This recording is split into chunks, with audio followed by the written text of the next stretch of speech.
네, 오늘은 하나님께로부터 온 권세라는 제목으로 로마서 13장 말씀을 함께 나누기 원합니다. 사람은 누구나 권세 아래 놓여 있습니다. 권세는 사람에게 안정감을 주고요, 참 좋은 순기능들이 많습니다. 하지만 또한 사람 가운데서는 권세에서 벗어나고자 하는 욕구, 자유를 추구하고자 하는 욕구, 그리고 인디펜던트 하고자 하는 그런 욕구가 우리 가운데 동시에 존재합니다. 어렸을 때는 자연스럽게 부모의 권세를 받아들이고 그 어머니의 품 안에서 우리가 아버지의 존재 아래서 안정감을 취합니다. 그런데 어느 순간부터 부모의 권세를 퀘스천하고 사람이 느끼기에 거역하는 그런 시기가 오게 됩니다. 우리는 그것을 사춘기라고 부릅니다. 사춘기는 아이들이 이제 부모의 권세 아래 있다가 자기 자신의 모습을 찾아가고 어른이 되고자 하는 그런 시도와 연습이 시작되는 때입니다. 그럴 때는 좀 당황스럽기도 하지만 너무 당황하지 말고, 이제 그때가 왔구나, 이제 어른이 되려는 연습을 시작하는구나, 내가 그것을 잘 도와줘야 되겠다라고 마음을 가지는 것이 쉽지는 않지만 지혜입니다. 그래서 스스로 결정하고, 스스로 결정한 것에 대해서 책임을 부모의 이 테두리 안에서 지는 연습을 시작하는 그때가 바로 사춘기, 또 청소년 때입니다. 우리가 많은 사람들이 어떤 직장에서 또는 조직에서 일을 하면서 살아갑니다. 모든 오르거니제이션에는 상사가 있기 마련입니다. 어느 순간부터 상사의 말을 잘 받아들이는 것이 어려운 그런 때가 올 수 있습니다. 내가 하면 더 잘할 수 있을 것 같고, 내가 가진 생각이 더 옳은 것 같다, 더 맞는 것 같다라는 생각이 들기 시작하면은요, 그때는 나가서 창업을 하면 됩니다. 사람은 본능적으로 내 위에 어떤 권세가 없으면 얼마나 좋을까, 얼마나 자유로울까, 이런 꿈을 꿈꿉니다.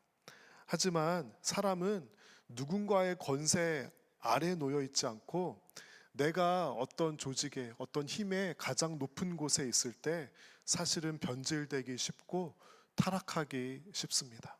하나님께서 우리를 만들어 주셨을 때 어떻게 만들어 주셨냐면요, 하나님의 권세 아래 있을 때 가장 사람답고 가장 아름답고 가장 많은 열매를 맺을 수 있게 하나님께서 그렇게 만들어 주셨습니다. 성경에 보면은요, 죄의 가장 근본 정신은, 죄가 가진 아주 그 코어의 근본 정신은 내 삶의 주인이 하나님이 아니라 내 삶의 주인이 나 자신이 되고자 하는 마음입니다. 이런 죄의 근본 정신이 구체적으로 나타난 사건이 성경에 있었는데요, 바로 바벨탑 사건이었습니다. 바벨탑 사건의 배경에는 사람들이 하나님 같아지고자 하는 그 죄의 마음이 있었습니다. 우리가 하늘에 닿는 탑을 쌓아서 우리의 이름을 내자, 우리의 이름이 하나님 같아지고 우리가 높은 곳에 가서 사람에게 영향을 끼치고 이 세상을 지배하자 하고 하는 그런 욕구가 있었던 것입니다. 이처럼 사람은 모두 다 권세를 꿈꾸고 자유를 꿈꾸지만 사실 그 자유와 권세를 감당하기 어려운 것이 바로 사람이 가진 한계입니다. 그렇기 때문에 사람의 존재를 이렇게 바라볼 수 있습니다. 사람의 존재는 우리가 감당할 수 없는 것들을 탐하고 추구하며 살다가 죽는 존재이다 라고 표현할 수 있을 겁니다. 사람은 하나님의 선하신 권세 아래 있을 때, 그 안에서 그 권세를 인정하고 나 자신을 하나님께 서밋할 때 비로소 아름답게 사람답게 살 수 있습니다. 로마서 13장에는 권세에 대한 메시지가 있는데요, 이 말씀을 가지고 참 많은 해석이 있었고 잘못 이해되고 또 여러 가지 다른 방법으로 적용되기도 한 참 어려운 그런 말씀 중에 하나입니다. 우리 1절 말씀을 함께 다 같이 읽어보면 좋겠습니다. 사람은 누구나 위에 있는 권세에 복종해야 합니다. 모든 권세는 하나님께로부터 온 것이며 이미 있는 권세들도 하나님께서 세워주신 것입니다. 이 로마서가 쓰여졌던 배경을 살펴보면은요, 당시에 이제 우리 로마 그 로맨 엠파이어가 그 지역의 가장 강대국이었습니다. 이 로마서가 쓰여졌을 때에는 아직까지는 기독교인을 향한 그 대규모의 핍박이 아직까지는 일어나지 않았지만 로마 정부와 이 기독교인들은 묘한 긴장 관계에 있던 그런 상황이었습니다. 그런 어떤 시대적인 컨텍스트 안에서 이 로마서 말씀에서는 사람은 누구나 위에 있는 권세에 복종해야 한다고 말해주고 있습니다. 그 이유는 모든 권세가 하나님으로부터 왔기 때문입니다. 그런 의미에서 부모의 권세, 스승의 권세, 조직과 국가의 권세 또한 하나님께서 세워주신 권세입니다. 하나님께서는 질서를 좋아하시는 것 같아요. 우리가 이 우주를 보면은요, 우주의 별들이 참 조화롭고 질서 있게 움직입니다. 우주를 보면은요, 공간과 중력 이런 것들을 가지고 참 별들이 조화 있게 우주에서 존재합니다. 가장 작은 원자로 가면은요, 중성자와 프로톤과 일렉트론들이 참 질서 있게 존재하기 때문에 우리가 이렇게 살아가는 물질 세계가 가능한 것입니다. 그 매크로 레벨에서도 마이크로 레벨에서도 하나님께서는 정말 질서의 하나님이시구나라는 것을 볼 수 있습니다. 그렇기 때문에 이 세상을 살아가면서도 하나님께서는 질서를 위해서 우리에게 선한 권세를 허락해 주신 것입니다. 그런데 이 권세를 대하는 사람들의 마음과 입장은 참 여러 가지 갈리고 복잡한 그런 마음과 태도가 있습니다. 몇 가지를 함께 소개하고 나눴으면 좋겠습니다. 권세를 대하는 첫 번째 태도는 맹목적으로 권세에 복종하는 것입니다. 그 권세가 하나님의 뜻대로, 하나님의 방법대로, 하나님의 성품대로 쓰여지는지 분별하려고 하지 않고 권세 앞에서 맹목적으로 복종하고 순종하려는 자세입니다. 사실 권세에 맹목적으로 순종함으로써 나에게 떨어지는 그런 이익을 바라려는 그런 마음들이 사실은 사람의 역사 가운데 있었습니다. 이 로마서 13장 1절 말씀을 한번 다시 띄워주시면은요, 이 말씀에 엠페시스가 있어요. 우리가 영어를 공부할 때 영어는 단어도 그렇고 문장도 그렇고 영어를 잘하려면은 강세를 잘 알아야 돼요. 그렇죠? 그런 것처럼 성경에도 문자로 쓰여 있지만 어디에 강세가 있는지 우리가 그것을 주의 깊게 볼 수 있어야 합니다. 사람들은요, 권세에 관심이 많아요. 권력, 힘 이런 거에 관심이 많기 때문에 우리가 가진 그 생각과 이 렌즈를 가지고 권세에 엠페시스를 둘 때가 많이 있습니다. 그런데 이 말씀을 잘 살펴보면은요, 모든 권세는 하나님께로부터 온 것이며 이미 있는 권세들도 하나님께서 세워주신 것입니다. 그렇기 때문에 이 엠페시스는 권세라기보다는 하나님이에요. 이 권세는 하나님의 뜻, 하나님의 말씀, 하나님의 방법, 하나님의 성품 안에서 그 권세가 해석되어야 하고 적용되어야 하는 것입니다. 두 번째의 또 반대의 마음과 태도는 권세를 무조건 불신하고 습관적으로 저항하는 것입니다. 권세는 항상 악하다, 나쁘다고 여기고 사람의 권세는 항상 무너져야 한다고 그렇게 생각하는 사람들이 있습니다. 권세를 가진 사람들 또는 권세의 위치에 있는 사람들을 너무나도 쉽게 비판하고 그들이 해야 하는 역할과 가진 책임과 고충을 이해하지 못하고 너무나도 쉽게 한 가지 사건 또는 한 가지 면만 바라보고 비판과 불신의 습관이 되어버린 그런 경우들이 또한 사람들 가운데는 있음을 보게 됩니다. 권세에 저항하는 것이 어느 순간 습관이 되어버린 사람은 결코 아름다운 하나님의 열매를 맺으며 살아갈 수 없습니다. 우리가 인생을 살면서 반드시 배워야 하는 것은 권세 아래에 속하면서 하나님의 뜻을, 내가 권세자는 아니지만 권세 아래에 있으면서 하나님의 뜻을 나타내고 하나님의 뜻을 분별하는 그런 연습과 훈련이 반드시 필요합니다. 1절에서 말씀해 주는 것은 권세에 복종하면서 그 권세가 하나님의 뜻으로 하나님의 방법으로 나타나는지 잘 분별해야 하는 그런 역할이, 그런 책임이 우리에게 있다는 것입니다. 지혜는, 이 분별할 수 있는 지혜는 다름과 틀림을 분별할 수 있는 지혜입니다. 근데 이것이 참 말은 쉬운데 어렵습니다. 사람은 나와 생각이 다르면 틀렸다고 생각하기가 너무 쉽습니다. 그렇기 때문에 비판하고 너무나도 쉽게 권세를 무시하고 비판하기가 쉽습니다. 하지만 그 질서와 분별은 하나님께서 그 권세를 세워주셨음을 인정하고 복종하되 이것이 다름의 영역인지 아니면 틀림의 영역인지를 우리가 분별하는 것이 권세를 해석하는 데 있어서 반드시 필요합니다. 우리 2절 말씀을 다 같이 읽어볼까요? 그러므로 권세를 거역하는 사람은 하나님의 명을 거역하는 것이요 거역하는 사람은 심판을 받게 될 것입니다.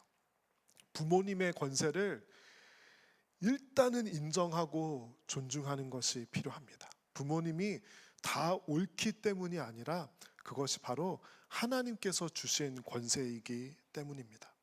운동클럽에 가면은요, 코치의 권세를 일단 인정하는 것이 중요하고 학교에 가면 선생님의 권세를 일단 기본적으로 인정하고 따르려는 그런 마음이 필요합니다. 왜냐하면 권세는 하나님께서 우리를 위하여, 질서를 위하여 세워주신 선한 좋은 것이기 때문입니다. 여러분, 권세를 가진, 권세의 위치에 있는 사람이 정말 두렵고 떨리는 마음으로 하나님의 말씀과 하나님의 뜻에 기반하여서 그 권세를 다른 사람을 세우고 섬기는 일에 사용하는 것은 너무나도 아름다운 일입니다. 어떤 때는 우리가 어떤 자리에 가면 내가 권세가 있는 역할의 자리가 있습니다. 그런데 또 어떤 자리에 가면은 다른 누군가에게 역할이 있고 나는 그 권세 아래 순종하는 그런 세팅이 있습니다. 이것을 잘 분별하는 것이 너무나도 중요합니다. 예를 들어서 저는 교회에서는 목사니까 뭐 권세가 있다고도 할 수가 있겠죠. 뭐 설교를 할 수 있는 그런 역할이 있죠. 근데 제가 주중에 일을 하러 가면은 매니저의 권세 아래 놓여 있습니다. 저는 그 매니저의 권세를 인정하고 내가 어떻게 하면 이 사람을 도울 수 있을까?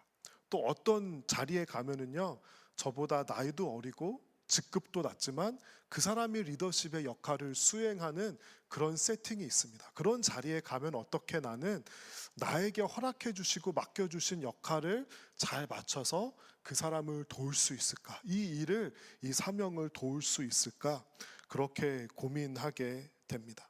그러면서 참 많이 느끼는 것이 무엇이냐면요, 예전에는 이런 오해를 했던 것 같아요.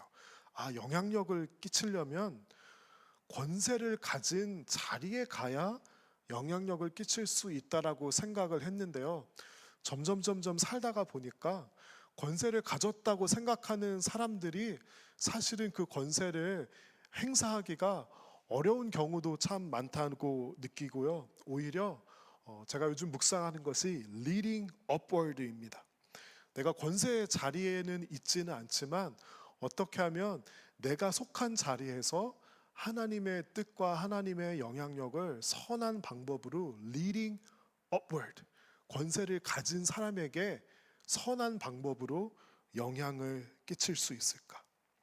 어느 자리에 가나 장소에 가나 역할에 가나 사람의 이 일들은 완벽하지 않습니다. 분명히 부족한 것이 있어요. 리더에게도 부족한 것이 있고 회사에게도 그렇고 교회도 그렇고 부족한 것이 당연히 있습니다. 그때 하나님께서 우리를 그 자리로 불러주신 것은 바로 부족한 것을 채우기 위해서, 우리가 권세의 자리에 있지 않더라도 때로는 팔로워의 자리에서 할 수 있는 리더십의 역할이 있기 때문입니다. 또 제가 기억하려고 하는 한 가지는 다음 슬라이드 보여주시면은요, honor publicly results in influence privately. 이 세상에 있는 모든 권세를 가진 사람을 비판하기에 앞서서 먼저 honor하고 존중을, 특별히 퍼블릭 세팅에서 존중할 때 그 사람에게 인플루언스를, 하나님의 선한 방법과 영향력으로 인플루언스를 하는 길이 열리는 것을 많이 경험했습니다. 우리 4절 말씀 다 같이 한번 읽어볼까요? 권세를 행사하는 사람은 여러분 각 사람에게 유익을 주려고 일하는 하나님의 일꾼입니다. 사람들이 권세를 잘못 행사해서 우리에게 생긴 선입견이 있지만, 사실 하나님께서 이 세상 가운데 권세를 허락하신 것은 사람에게 유익을 주려고 하는 하나님의 뜻과 계획이라고 이 성경 말씀이 말해주고 있습니다. 물론 권세에 부작용이 있을 수 있어요. 권세를 잘못 행사했던 그 아픔의 경험들이 누구나에게 있지만, 그런 안 좋은 경험이 한두 번 있다고 해서 하나님의 계획과 권세를 향한 뜻 자체를 부인하는 것은 어리석은 마음입니다. 하나님께서는 사람들에게 유익을 주시려고, 질서를 위해서 권세를 이 땅 가운데 하나님께서는 허락하셨던 것입니다. 하지만 우리는 또한 동시에 이런 고민을 하게 됩니다. 세상 가운데는 사람이 연약하기 때문에, 죄 가운데 있고 악하기 때문에 권세를 잘못 행사하는 그런 일들이 이 세상에는 분명히 일어납니다.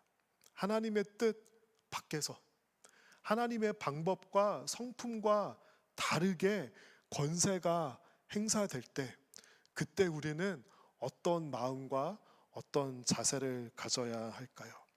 참 고난이도의 질문입니다. 그리고 기독교 역사를 보면 이런 고민을, 이런 질문을 말씀 안에서 믿음 가운데 하려고 했던 우리의 믿음의 선배들이 있었음을 알게 됩니다. 좀 약간 익스트림한 이그젬플을 하나 드리겠습니다. 세계 2차 대전 때 히틀러의 광풍이 전 세계를 전쟁 속으로 이끌어가고 있었습니다. 그때 독일의 대부분의 교회들이 히틀러와 나치 정권을 지지했다고 합니다. 그들 가운데는 두려움도 있었을 것이고, 또 이 로마서 13장 말씀을 가지고 권세에 복종하라는 이런 말씀을 가지고 고민했던 그런 신앙적인 고민들이 있었을 것입니다. 그때 보네퍼라는 젊은 신학자이자 목사가 있었습니다. 그가 했던 유명한 말이 있습니다. 만약 미친 사람이 자동차를 몰고 무고한 사람들 속으로 돌진하고 있다면 우리는 단순히 다친 사람들을 돌보는 것에 그쳐서는 안 된다. 반드시 그 운전석에서 그를 끌어내려야 한다. 굉장히 급진적이고 과격하죠. 그는 목사이자 신학자였습니다. 하지만 히틀러를 암살하려는 그런 시도의 한 부분이 되었는데 성공하지는 못했습니다. 여러분, 어떻게 생각하시나요? 악한 권세가 행사될 때 우리는 어떤 마음과 어떤 자세를 가져야 할까요? 여러분은 이 보네퍼 목사님이 한 이 말에 어디까지 동의하고 어디부터는 동의하기가 조금 어려우신가요?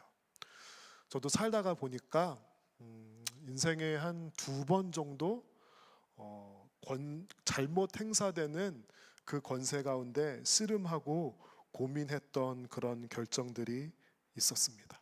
참 혼란스럽고 쉽지 않은 시간이었지만 지금 되돌아보면 그 경험들이 저의 신앙 성장에 있어서 참 의미 있는 좋은 경험과 생각이었습니다. 물론 제가 100% 믿음으로 잘 반응하지 못한 부분들도 당연히 있었을 겁니다. 지금 되돌아보면서 이 악한 권세에 어떻게 이 말씀을 가지고 씨름하며 고민하며 기도하며 대응할 것인가에 대해서 가졌던 경험적인 그런 인사이트들을 몇 개 여러분들과 나누기 원합니다. 첫 번째는 충분히 기도하는 시간을 가지는 것입니다.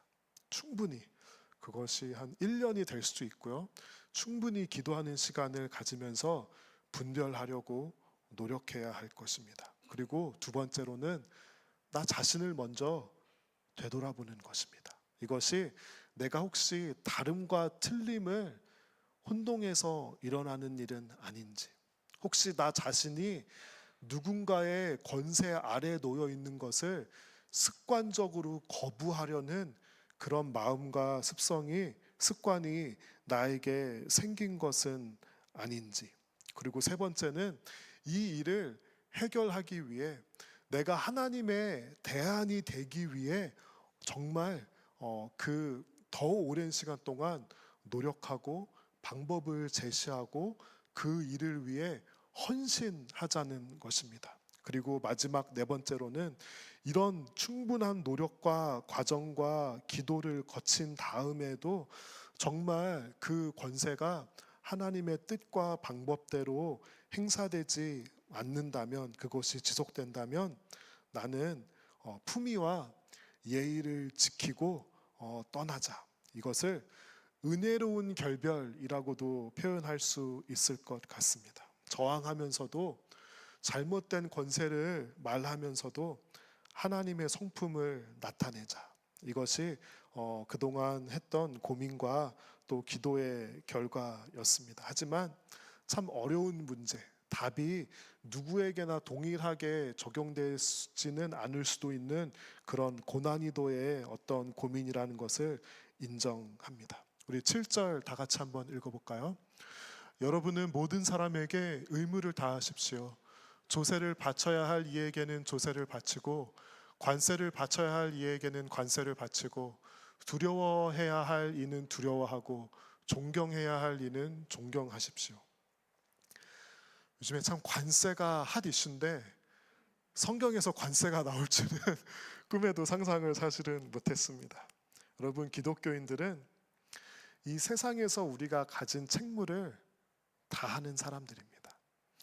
역사적인 배경을 가지고 로마서를 보면은요, 바울이 로마 교회를 향해서 걱정하는 마음이 있었어요. 사람들이 이 그리스도인들을, 교회를 이렇게 생각했습니다. 아, 저 반정부주의자들이라고 생각했던 그런 어떤 시각들이 있었습니다. 왜냐하면 그 유대인들의 어떤 유대교 또 그 전통을 에서 벗어나고 대립각을 세웠던 그런 사람들이라고 생각했던 시선들이 있었기 때문입니다. 그런데 바울은 아마 그런 시선들이 복음을 전파하는 데 방해가 될 거라고 생각했을 것이라는 그런 어떤 역사적인 관점과 견해가 있기도 합니다. 여러분, 우리가 이 국가에 속했다면, 이 사회에 속했다면 정책에 대해서, 법에 대해서 생각과 어떤 의견을 가질 수 있습니다. 하지만 그것은 그 어떤 정책이나 이런 것을 해결하는 방법으로 우리가 시민으로서 인풋할 수 있고 해결할 수 있는 방법이 있지만 의무와 책임을 다하라고 바울이 말해줍니다. 여러분, 세금을 내야 하는 의무가 있습니다. 세금을 탈세하지 말고 정직하게 내야 합니다. 우리 그리스도인들은 세금을 정말 정직하게 더 내야 하고요. 조세를, 관세를 내야 된다면 그것을 내야 하는 것이 바로 우리 그리스도인들이 가진 마음가짐이어야 합니다. 왜 그렇죠? 그것이 가장 중요한 가치가 아니라 우리가 하나님의 나라의 시티즌으로서 살기 위해서, 복음을 전하기 위해서, 하나님의 뜻과 영광을 나타내기 위해서 이런 기본적인 국가와 시민의 책무를 하는 것이 도움이 되기 때문입니다. 예. 하나님께서 우리 위에 권세를 허락해 주십니다. 그러면 내가 속한 자리에서 하나님의 권세와 질서가 아름답게 나타낼 수 있게 우리는 우리를 불러주신 곳에서 그 역할을 해야 할 것입니다. 항상 마음에 새기는 것이 있습니다. 칼이 어떤 사람에게 들려지면 사람을 상해하는 무기가 됩니다. 하지만 어떤 사람에게 들려지면, 의사의 손에 들려지면 사람의 생명을 살리는 도구가 됩니다. 그 차이는 어떤 차이죠? 의도와 그 칼을 사용한 후에 행동에 있습니다. 의사는 칼을 사용해서 단기간으로는 상처를 입히고 아픔을, 고통을 유발하지만 그것을 케어하는 것에 더 많은 힘과 노력을 더합니다. 우리가 권세 아래서 때로는 스트럭을 할 때가 있습니다. 하지만 하나님께서는 비판자로 부르시지 않고 하나님의 성도를 하나님의 대안으로 불러주셨습니다. 그래서 우리는 하나님의 솔루션에 내가 속한 자리에서 헌신해야 할 것입니다. 그리고 어느 순간에는 그 권세가 우리에게 주어질 때가 있습니다. 부모의 권세, 대단한 권세입니다. 누군가를 가르칠 수 있는 권세, 능력이 대단한 권세입니다. 내가 누군가를 매니지하고 누군가를 멘토할 수 있고 누군가에게 월급을 줄 수 있는 그 권세는 하나님께서 주신 권세입니다. 그때 성도는 그 권세를 어떻게 사용해야 할까요? 두렵고 떨리는 마음으로. 하나님께서 주신 권세를 내 이익과 나의 마음대로, 나의 유익을 위해서 사용하는 것이 아니라 하나님, 이 권세를 어떻게 하면 하나님의 복음과 영광을 나타내기 위해 사용할 수 있습니까? 두렵고 떨리는 마음으로 그 권세를 사용해야 할 것입니다. 그러면서 가장 중요하게 가져야 하는 마음은 우리 모두 다 권세가 주어진 시간은 아주 짧은 시간이라는 것입니다. 하늘에 나는 새도 떨어뜨린다고 하는 그 강한 권세조차 아주 잠시, momentarily, temporarily 우리에게 잠시 주어진 것입니다. 그 권세에 취해 있다면 하나님께서는 반드시 그것을 심판할 것입니다. 그리고 결국에는 우리 모두 하나님의 권세 아래 놓여 있는 사람들입니다. 성도는 어느 때 가장 안정감을 누리냐면요, 하나님의 권세 아래 있을 때. 우리 찬양이 있죠? 주의 날개 아래 거하는 것. 주님의 날개 아래 우리가 거할 때, 주님의 권세 아래 있을 때 사람은 가장 복되고 가장 안정감을 누리고 하나님을 사랑할 수 있습니다. 우리 다 함께 이런 마음을 가졌으면 좋겠습니다. 하나님, 하나님의 강력하시고 선하신 그 권위를 내 삶에서 받아들이고 인정하는 성도가 되게 하여 주시옵소서. 이 세상의 권세가 때로는 온전하지 않을 때 비판하기에 앞서서 하나님, 내가 먼저 나에게 맡겨주시고 나에게 불러주신 대안적인 그런 역할이 무엇입니까? 물을 수 있는 사람이 되게 하여 주시고, 때로는 그 하나님께서 나에게 권세를 허락해 주셨을 때 하나님, 이 권세를 하나님의 뜻과 영광을 위하여 두렵고 떨리는 마음으로 사용할 수 있는 성도가 되게 하여 주시옵소서.